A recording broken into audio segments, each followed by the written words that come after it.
Hey, Don Williams here with today's episode of the Proven Entrepreneur Show. Great guest and a first out of 150 episodes from the Proven Entrepreneur. I called our guest today, Rick Hopper. Rick, welcome to the show. Thank you, Don. Called Rick and said, Rick, I want you to come on the show. You have a great story.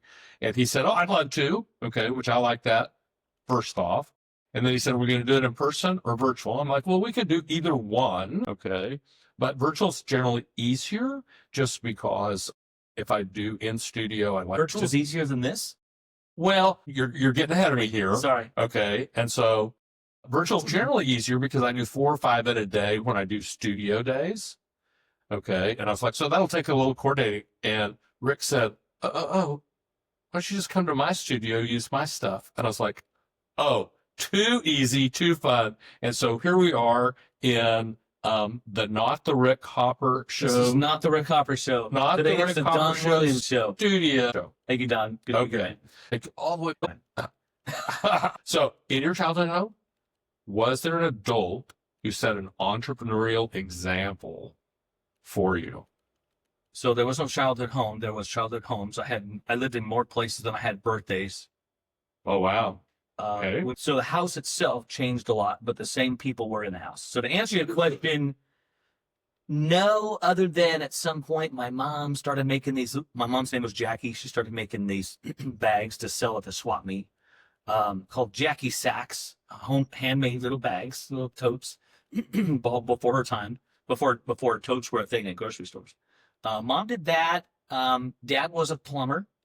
Okay. Working for somebody or his own plumbing shop? Well, he worked for people for a long time and then started Bill's Plumbing. Couldn't make any money because he was too generous. Wanted to help everybody all the time. And no, it's all right. No, I know you can't afford it. So we're going hungry. Well, this rich person doesn't have to pay his bills and my dad's too nice. Not uncommon for entrepreneurs to be so giving. I will say my dad, forget the piano. My dad will be 80 in a couple months. He lives at my ranch. He comes up with some of the greatest ideas.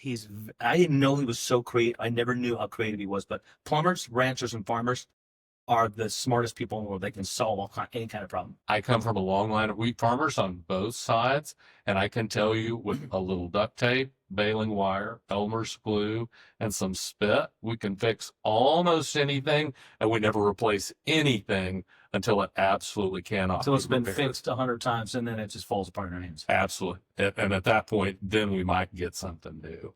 Okay. So I would say yes, but not proven. Yes, and I had a recent guest. His parents came from India, and he said, my dad worked in a factory and my mom, and so they weren't entrepreneurs of what you think of entrepreneurs, but they came from India with $20 in their pocket. And so that's bold, and then they figured everything out along the way. And maybe that's the best definition of entrepreneurship I've ever seen, because entrepreneurs were known for jumping out of the plane, building the parachute on the way down, and certainly to get on a boat, come halfway around the world, have a whopping $20 to your name. Okay. Even if it was 75 years ago, it still was no money. Okay. To a culture you don't understand. Okay. And to make a life. And think about how hard it would be to articulate your thoughts when using words that you don't understand. Absolutely. Don't speak the language, don't understand the culture. Well, what you're talking about is the way a mind develops is so much different through struggle than it is through not struggle. And so the people that have to struggle to make something happen, they're the ones that float and swim the fastest from the sharks and make it to the shore. Absolutely. So many times society looks at failure as the opposite of success, when people who have achieved some success know that failure is actually part of success. It's not the fun part, okay, but it is part of the journey to success. It's the people that understand there is no fail, there is only learn, and they stay optimistic, get through it, and then win because of it. Oh, I love that. And in fact, one of my favorite sayings is this: I win or I learn, and learning is just a little slower winning. Yeah. And so, okay. All right. So I would say, yeah, kind of. Yeah, kind of. Your first question. Ish. Yeah. Ish. Sorry, Dad. Yeah. That's all right. Okay. So after your childhood home, You went to university. You hiked across Europe. So I did try to go to college twice. I made it halfway through a semester both times. I'm not slow. School is slow. And I didn't have any money.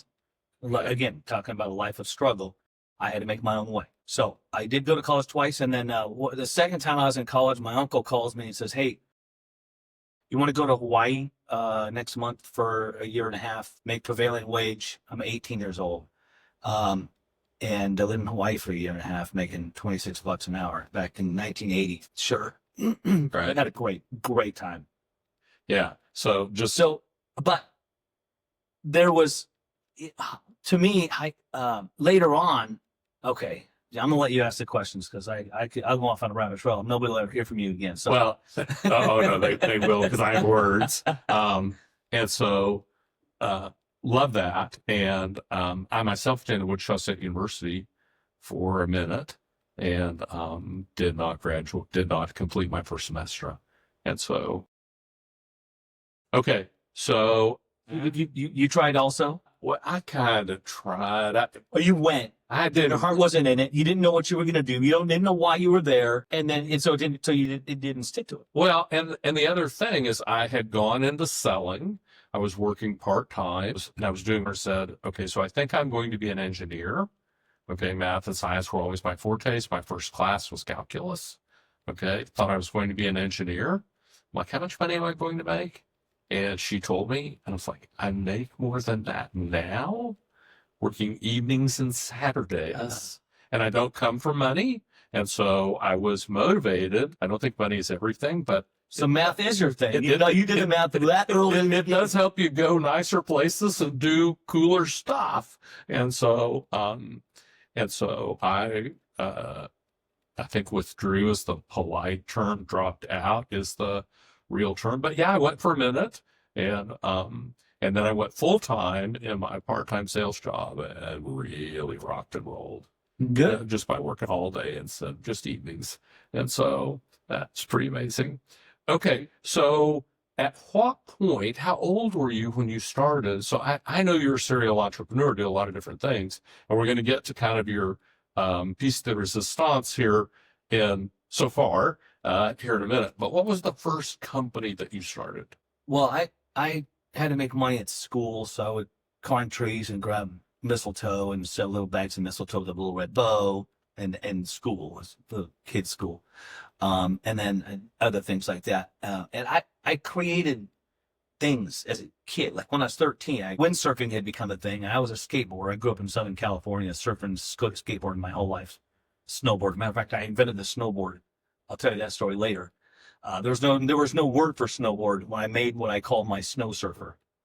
I was still 18, and Burton was showing up right at the same time. So I can't take credit for inventing the snowboard, and I would not want to put that out in the universe. Sounded to me like you were taking credit a second ago. Well, I didn't know about snowboarding, and I created a thing.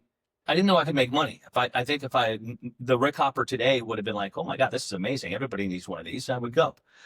But when I was 13, I made a sale for my skateboard. My dad was a plumber. I took an old bed sheet, roll of duct tape. You talked a little bit about duct tape already. And I made a sale for my skateboard. And I always had a hole in the toe of my shoe. And the bottom of the pipe would slip off the skateboard. So I tore the toe of my shoe open just a little bit to where I can curl my toes back, shove the pipe in the toe of my shoe to hold the bottom of the pipe down. And I was ripping around the neighborhood on what anybody from Southern California knows what the Santa Ana winds are. Matter of fact, the whole world knows now because of the fires in Malibu. Right. So that was it. You asked me about my first company. Yeah. So because I didn't go to school, I went into construction. I got really good at doing doors and windows. So I had a little company called Rick's Door and More. What if it had anything to do with wood, I can cut it and shape it and nail it to something. So that was that. And then, but that didn't go well. Couple years into it, I got strung out smoking meth. Oh, wow. For 2.5 years. Wow. That's a whole nother topic. You can ask me about that later if you'd like. Okay. I survived. I'm a 1 in a million. I spent some time in jail, lived on the street for a little while. I'm a 200-pound and doing the whole thing for a couple of years. I don't recommend it as a career path. All my friends are dead, yeah. if you call them friends, or in prison. But I made it through that. Then I went to work at Home Depot because I needed a regiment. And I learned business at Home Depot. I spent 6 years to the day. A little exactly. My entire date was the same as my quit date because I started my first real company I started was called TrimQuick. It was peel and stick window. I was a window and door guy. So after I got clean in 1994, July 13th, 1994, I got clean. Almost 31 years ago. Yeah. Got a job at Home Depot within a few months and did really well. It was a great job. But because of my nature, I got promoted a couple times, but I hit a ceiling because upper management wanted me to just do what they wanted to do. And I kept asking why, or I kept offering suggestions on better ways to do it. Mm-hmm. That's not how you climb the ladder. No. Anyway, so that my first business, to answer your question, was my first real business that made money was called TrimQuick. And if you're in the window and door industry, you probably know what TrimQuick is. It's a peel and stick window trim product. It's a great product. Amazing. So tell us, because you gave me permission. So your journey through meth addiction. What was the point where you began to come out? Okay, before I say that, I want to warn the kids and the world and people. Anybody that's attracted to, hey, maybe I'll try that so I can stay up later and work longer, don't believe the lie. I was addicted the first time I smoked it. Immediately. It took control of my life immediately. So, but if somebody's watching the show and they are wrapped up into the grip of any addiction, I don't care if it's porn, smoking, drinking, whatever's plaguing your mind. Remember, I'm going to say it on TV, on this show, your show. I don't hire smokers because they're defective. I am so sorry. I smoke cigars, but I smoke cigars casually. I don't inhale. But I don't hire smokers because after they're done smoking a cigarette, they come back into work. And every minute that goes by, the urge for the next hit grows stronger and stronger and stronger until they get it. And it's a distraction from the stuff that's in front of them. I know people that smoke pot like chronically who are very successful, who do really well. They're not the norm. So if somebody's wrapped up in the grip of addiction, the only way to get out of it is you have to be done. You have to be so sick and tired of being sick and tired, or so scared of the consequences, or just so sick of living a lie, so sick of lying to yourself in the mirror, lying to every single person you walk up to, making excuses, lie after lie after lie. It's so much work. It's more work than just using. It really is. Wow. So when you're done, and I'm not an advocate for Alcoholics Anonymous or Narcotics Anonymous, but I will say this, without narcotics, a 12-step program that teaches defective people how to live normal lives. If you think you're too good for a 12-step program, you're screwed. That's simple. Wow. If you're too good to go ask for help from somebody, look, you don't have to dance with everybody. You have to dance with somebody, one person in your life that understands the path you've been on, that can pull you out of the woods. You're in the woods. They got the flashlight. They know their way out to victory. So you got to grab onto somebody that knows their way out. If you think you're going to do it alone, boom, you're dead. So basically, somehow, either emotionally, mentally, spiritually, physically, whatever, you basically have to hit rock bottom. You have to reach a point where I just can't continue. Everybody's bottom looks different from an outsider, but from the person who has decided, you know what, I want a better life than this. And it could be a mom that's sneaking booze 3 or 4 times a day just to smooth out, and they've been hiding it. And they're like, man, my kids are getting ripped off. The mom that loves them isn't fully present. That's a different bottom than a guy that's been on the street for 6 years and he hasn't had a shower in 6 months. You just smell him from, 60 yards away. Those are 2 different bottoms, but those people make a decision. I want something better and I need to make a significant change. You have to change your playmates. You have to change your playgrounds and your playthings. You have to make some very basic, simple decisions, make some small adjustments that get big results. Love that. Thank you for sharing. And I would say this in the audience, if you're struggling with addiction, if you'll reach out, I'm not qualified to help you. Rick may or may not, but we know people that we could connect you with that could help. And so I appreciate that. And to make it really simple, if you're ready for a change, pray to the God of your minimal understanding, even if you feel like your prayer bounces off the ceiling, just in case Jesus is who he said he was, just in case there is a loving, caring God that created the universe, just in case, pray to that God, and then go take action, go meet up with some people that know their way out of the woods and they got the flashlight. Love that. All progress requires some action. Business, family, personal, whatever, all does. Okay, so all right, let's get to the fun part. Okay, and thank you so much for sharing. Appreciate that. And hopefully we help one person begin to change their life. That would make it a huge win. Might be you. Might be. Okay, so Not you. no, not me. To them. Not me.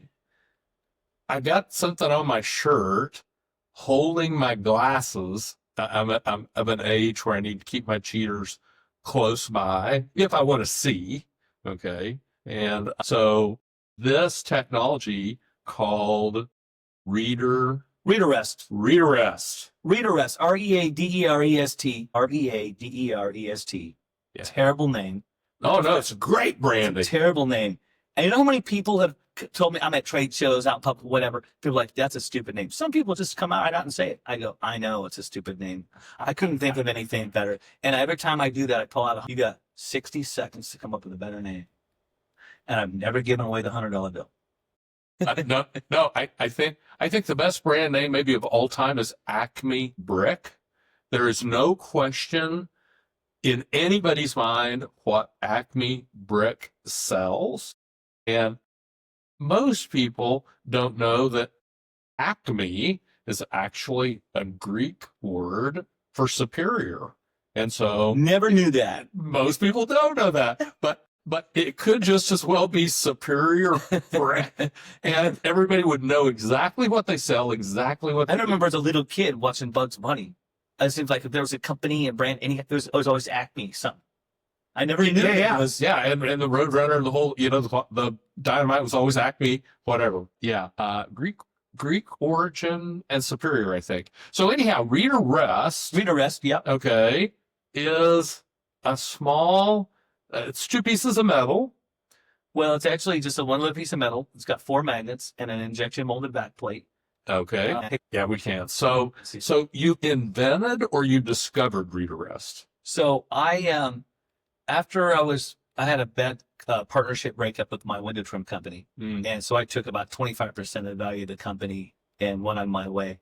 And I thought, man, that was my identity. TrimQuick is my identity. Funny is about 6 months or 8 months before I got out, best friend said, hey, you should do something for your glasses. I had just recently had to start wearing reading glasses, and you put them in your shirt collar, you bend over, they fall out, you lose them. I mean, he's like, where are my glasses? That's our slogan. Our slogan for the company is, where are my glasses? Because everybody understands that. By the way, 30,000 people, 300,000 people turn 50 every month in the United States. 75% of all humans eventually, that optic nerve wears out and they have to wear some sort of reading glasses. Yeah. So every single day I had 10,000 more potential customers. What's exciting about? Love that. Anyway, so I had bent up a paper clip into a U shape and epoxied it to 2 magnets and put a fender washer under my shirt. And I was wearing my glasses on there. It was great. It was actually my best friend. He lives in Tennessee now. He's the one that inspired me to do this, because he had seen somebody wearing a pin or a clip or something, and he had made one. And so when I say I invented it, it's all really is I developed it. And nothing I'd ever done. I can't take credit for anything I've ever done. That's what keeps most entrepreneurs humble. We understand that we are not the author of our ideas, our skills, abilities, creations. We don't come up with them. They come to us. We're the poor bastards that have to do all the work to make them to life. Yeah. So we're really kind of victims, technically. Okay, I'm stealing that, Rick. Yeah, I'm so stealing It's that. not mine. It came to me. Yeah, there you go. You can have it. So anyway, I was for like almost a year, I was wearing these paper clips. When I left TrimQuick, I started a construction company because that's what I knew. Well, I realized the world had changed in 10 years. I had been doing TrimQuick for 10 years. Everything changed. There was no legal, very hard to make money. So then I thought every single day, everywhere I went, I'm wearing my paper clip. And it didn't have a name yet. It was just my paper clip thingy. And so I'm like, maybe this is the next big thing. So I went and I bought 50,000 magnets. And I created a shape. I spent like 15 grand on some tooling. I had a guy make me a stamp machine that makes the metal parts. And this is back before I had injection molded back plates. And I made a bunch of them. We started doing street fairs, farmers markets, gun show, golf show, quilt show, anywhere there was thousands of people. Man, that's the hustle there. That is the hustle. Anybody who's done it can appreciate where I've been. Absolutely. So I went and people were throwing. So I figured out my price point by going. One day I'd charge $5 for them, $2 for that, and walk away. Well, the next day I raised my price to $10. Perceived value is a thing. Also, people don't realize that a perceived lack of value, the cheap price makes it look cheap. These aren't cheap. Magnets are expensive. So people will walk into my booth for $10, then hand me $20 and take 2 of them. Take that lanyard that hangs around your neck where your glasses hang here and they collect nose hairs and food and whatever. They would take their lanyard off, the granny chain, and they'd throw it in the trash and they'd put their glasses in here and they'd walk away. They stop and turn around and go, $10? What a great deal. So love that. Anyway, so that turned into a thing. And the one thing I heard, if you don't mind me keep talking, keep going. The one thing I heard more than anything when I was first, that 6 months during those trade show days and street fairs, dude, you got to get on Shark Tank. So Shark Tank was 2 years in. I'd never seen this show. I don't watch TV. That's early days, 2 years in. 2 years in. This is 20 years ago. Yeah. 2011. So 15 years ago. 14 years ago. So 15. So I guess it's been going on for about 16 years. So 2 years in, I'd never seen this show. Never even heard of it until I'm out there slinging a thingy, my paperclip thingy that I had since named ReaderRest. And I heard, everybody's like, dude, you got to get on Shark. I heard it thousands of dudes. And I go, what's that? And I want to hear it. Oh, some people, it's a game show. It's a contest. You could win money. You could win a prize. I'm not going on some stupid game show. I just sold a company. I started another company. I'm a businessman. I don't go on some stupid game show. That's dumb. So I don't know. Several months into it, I had heard it thousands of times, and everybody had a different take on it. I never even looked. My best friend, middle level, that's enough. I'm making it by myself. And that is the hustle, dude. He says, you're an idiot. And they hung up on me. He was everybody else have a friend like that sometimes. He's trying to get my attention. And I go, bro, what's up? I called him back. He's like, why haven't you looked at Shark Tank yet? I go, all right. So I looked it up. I watched a couple 2-minute snippets and I go, whoa, everybody knows about this. If I could get on that show, make a deal with one of these sharks, the whole world will know about me because it's hard. I don't have trade shows, street fairs. I'm reduced to the number of people who will walk by my booth that went to the trade show. Absolutely. Not millions of viewers worldwide. Anyway, so I got lucky. They get 40,000 applicants at least per season. I was like a couple weeks before they were about to shoot season 3. And I got a week later, I did an email. Okay, so I lied and cheated. I don't know if I should say this. I lied and cheated You to get on the said it. show. Actually, the head producer busted me on it, but in a fun way, I'll tell you. So when you look at on the online thing, it says don't send samples, don't attach videos, just answer these 5 questions, a link to your website, and they wanted to see a picture of you because I guess they want to see what they're representing on TV. So Well, do good TV. yeah, so they I instead of attaching a picture, I attached a link to a video. I said if you want to see a picture of me, click on this link. It was a moving picture. So a week later, I get a call from, I won't say his name, and he says, hey, this is beep beep from Shark Tank, and we got your submission here. Nice video. I go, you like it? He said, yeah, it was actually really good. And then we start, it's like, hey, we'd like to go through the process. So I got lucky. I'm very, very lucky to get on the show. And Well, you got lucky that you had a great friend who called you one day and said, "You're an idiot." you're an idiot. Yeah. And so, And there was maybe another word in there that I can't say on TV. I understand. So I want to dial back to the pricing point. Yeah. Okay. So many times people, their service, product, or experience is underpriced, and the path to a profitable business is just raise your price. I kind of like how the timeshare industry, from the resort development industry, kind of how they do it. So they start at a property and they sell a week for $20,000. And then after a month, they raise it $25,000. And when conversion begins to back off, they back off. No, they got to move the levers to get as much money as possible. Yeah. Well, but then they know, hey, we're just going to back up one step, and that way we have an They find the optimal sweet spot. They get a bunch of guaranteed sales and blah, blah, blah. Yeah. In some industries you can do that. Some people, a lot of people pick a price because of what they believe. They believe that this is what people will pay. Yeah. And some people will pick a price because it's a percentage more than cost of goods. Well, you can't really charge more than 5 times your cost of goods. Well, where'd you get that belief? Yeah, who says? What if that $5 people think it's crap, and if you charge $10, people would see the value in it and pay you double, and that's pure profit. Yeah. That's what happened to me. I mean, these things cost me 50 cents to make. Yeah. And charge $5 for it. People turn their nose up at it because it looks cheap. You put a real price point on it, and I don't care who sees this. Here's why. The people that identify, there's a lot of hidden costs of doing business. It's really hard to make money. So if everybody thinks I'm making $9.50 off of every one of these things, well, you'll never be in business because you don't understand what's going on. Well, so the reason I charge $10 is because anybody that identifies with the solution, who's lost their $400 glasses, I can't tell you, I got 1,000 stories about, okay, so Gina walks up to my booth and she sees what it is.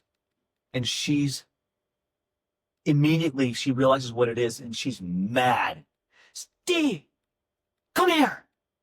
Steve comes over, he's looking at it like, what is this? Because it's a new thing. People don't really know what it is when they first look at it. And she just stands there and waits for him to get it. So it took him about the same amount of time that it took her to figure out what it was like. And he goes like this. Oh. And he had lost his $300 pair of sunglasses the day before. Oh. And they both realized he wouldn't have lost his sunglasses if he knew that they were sitting in his ReaderRest. Yes. And that's where the realization came from. And then she whacks him in the shoulder. Whack! Why don't you think of something? It's just build a better mousetrap. How many people's glasses are on top of their head, in their pocket? They have 3 of them hanging on their shirt collar, because I know in my own life, I either have 1 pair nearby or 6 pair on me, or I can't find one to save my soul. Oh, they can't find them. And so here, it's always here, okay? Just makes the deal. Okay, so now you're at Shark Tank. You do a deal. Yeah. Okay? And you do a deal with who? I was Lori Greiner's very first deal. Lori Greiner's very first deal. That's amazing. And I think I know the terms for your deal, but I think you gave up. I said gave up. I think you sold a large percentage of your company to Lori. Yes? Yep. Okay. And can you share that? I don't like sharing the exact details of behind the scenes. Okay. Okay. I got a great relationship with Lori. She's awesome. I wound up with 100% of my company. We negotiated some great stuff. This is business. Yeah. Every shark, after a deal gets struck on TV, gets to do due diligence. And we, when you make a verbal agreement, it's not binding until you sign on the dotted line. Right. And I said yes to a deal I wanted nothing to do with. I was not willing to give up. I can bring more stuff to the table. I score a relationship with Lori, love them, then I'll have a lifetime relationship with them. And I'm like, you know what? This is me, yes. And that relationship with the right person is almost invaluable. Yeah. Opens so many doors. And the point I did want to bring up is this. So many times an entrepreneur and of a small, medium-sized business thinks, I have to own 100% of my company.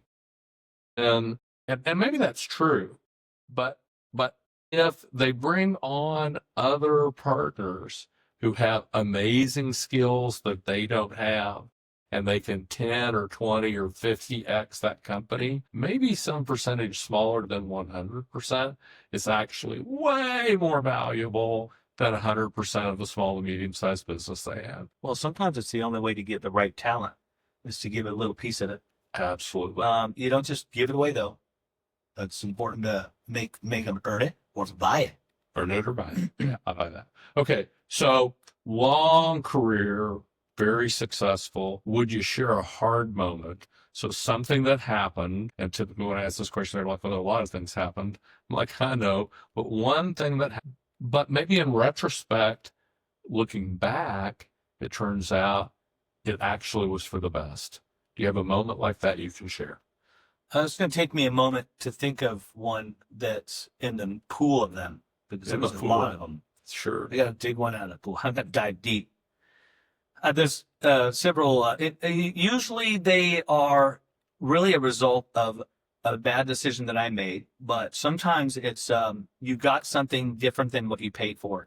We had some bad adhesive one time. I had two bad adhesive stories, but I will tell you the one that was my fault, the big one that cost me $100,000. When I went to pivot from the metal back plates to the injection molded back plates, because we had about 35 to 40% product failure rate. Mm. Now, you know you have a great product when your product fails and the magnets snap off the back plate and your customers are calling you, asking you, hey, what kind of glue can I use to put this magnet back on? So because they love the product so much, they want to fix it and use it every day. Instead of being mad at Instead of being mad and throwing it in the trash and making a bad review, like, dude, I love this thing. It broke. How do I fix it? What kind of glue should I use? So I thought, I got to fix it. So it cost me about $20,000 that helped me create its ultimate little backplate, magnets inside. I made a huge mistake. I had about 30,000 magnets left over. When I had the metal back plates, I had 1.6 millimeter thick magnets that were 9.5 millimeters in diameter, where my magnets on the front clip are thicker and smaller. And I got hundreds of magnets. I found the perfect feel because I wanted it to be strong enough, but I wanted it to feel like it was a little springy. But it's an illusion because when you put a big magnet on a little magnet and you can move it around, but it self-centers. Self-centered like me. So it self-centers on there and it just felt right. So I kept those magnets on. I designed my tool. I didn't want to waste the magnets. So, and to get the best deal on production, you had to buy a lot. So I built three. Not only did I keep the 30,000 magnets, but I bought another like 170,000 magnets to build this. Well, the samples weren't perfect. So, because once you put that magnet inside of plastic, it loses its strength because there's like 0.15 millimeter, whatever, real thin plastic over the top of the magnet to hold it in. And it created a lack of strength and it was bad. So instead of pivoting and putting bigger magnets and stronger magnets inside, I created the illusion of strength by putting three little, I'm going to call them nipples because that's what they are. Three little nipples that when you, on the injection mold, you put the magnet in between there, it won't slide. So that it locks it in, but you can pull it off. It's still weak, but it felt stronger to the touch. Bad idea. I literally wound up throwing 300,000 back plates in the trash. 150,000 magnets, 300,000. And I realized because dude, my customers were like going crazy. This stuff is crap. There are still reviews to this day from 8 years ago, 9 years ago when this happened. People bagging on my product because they wind up grabbing they got one of the bad ones in their hands. Dude. Anyway, that was my fault. I was trying to save a few bucks literally. Oh my gosh. I'm done. It cost me. Yeah. Live and learn. Yep. Okay. All right. So maybe the toughest question I'll ask you, and we'll kind of end to the fourth turn here. Okay. I can see the checkered flag. I'll put you into a time machine. We're like 38 minutes in. 38 We minutes. all right? Yeah, we're good. Put you into a time machine. Send you all the way back and introduce you to 20 years. And you have about 60 seconds to share some of wisdom that you know in retrospect, you wish you knew then, that would have helped you along your journey. So into the time machine you go. Rick, meet Rick. Hey, bro, you're going to have to replace your knees anyway. So bigger jumps on the snowboard, bigger waves on this with your surfboard. I mean, go big, bro. More skimboarding, run, burn those knees to the ground. So you're going to have to get one of your knees replaced when you're in your mid 50s anyway. So what's the difference with your early 50s, mid 50s? So go big, and do the same thing with business. There is absolutely nothing to fear. I was scared back then. Poverty kind of gives you a little different mindset. It's like, scarcity, and it's like, no, if I could have gone back and went big in business, knowing within reason, because one thing I wouldn't say go big, big, big. People and the problems that come along with that in my life. I am so committed to fun. Matter of fact, my tombstone is going to read, Rick Hopper. He could have made more money, but he couldn't have had more fun. Committed to fun, lifting people up everywhere. Filled with joy. I'm a few $1 million short of where I need to be able to live our lifestyle the way we live until I'm 100 years old. But I got 20 years to do it. I'm about to turn 60.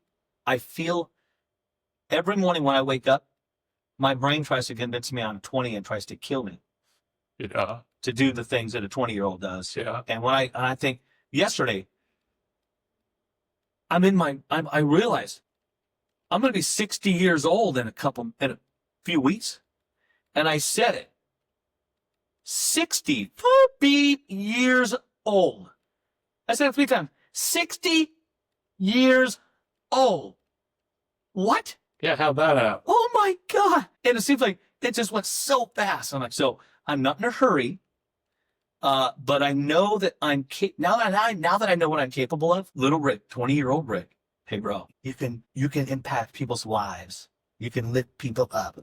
And, money's easy to make. You just go provide value, solve problems, create solutions, and find a way to deliver them in a way where you're authentic and people trust you. And, that's what I've done. I mean, I have an impeccable reputation in business and relationships, and it's because it matters to me. Yeah. Anyway. Love that. Thank you so much. If somebody wanted to reach out to you or to your company, how would they do that? Rick at rickhopper.com. Oh, that one's really complicated. Rick at rickhopper.com. Yeah. I said, I was standing with 3 people one time. They asked me my email address, and I said, Rick at rickhopper.com. I said, you know what? Only narcissists use their name as their domain. And all 3 people I was standing by with said they had their names and domains. DonWilliams.com? DonWilliams.com. Okay, just Big Don Williams. And the reason I just don't have Don Williams is there was a CMA award-winning artist. Okay. Don Williams. Have you tried GlobalDon.com? Well, I'm DonWilliamsGlobal.com, because I can't be DonWilliams.com, and he deserved it. I wouldn't. No, that's good. When I went to get it, I said, hey, what are you doing with your domain? He goes, Rick Hopper. I go, hey, Rick Hopper, this is Rick Hopper. He's like, hey, Rick Hopper, what are you doing? And he's in Michigan, and I go, hey, what are you doing? He's like, well, I use it for news. No, it's not for sale. All right. So then, I don't know. He saved my number. A year later, he calls me. He says, hey, Rick, this is Rick Hopper. I'm like, hey, Rick Hopper, what's up? And he's all, I looked you up, and you're a pretty big deal. I'll sell it to you for $1,000. I go, dude, $1,000? I'll give you 500. And he goes, 750. I go, done. I said, I mailed him a check. He released it. I got the. So Rick Hopper, I think you were in Michigan. Thank you, bro. I love it. Hey, that's today's episode.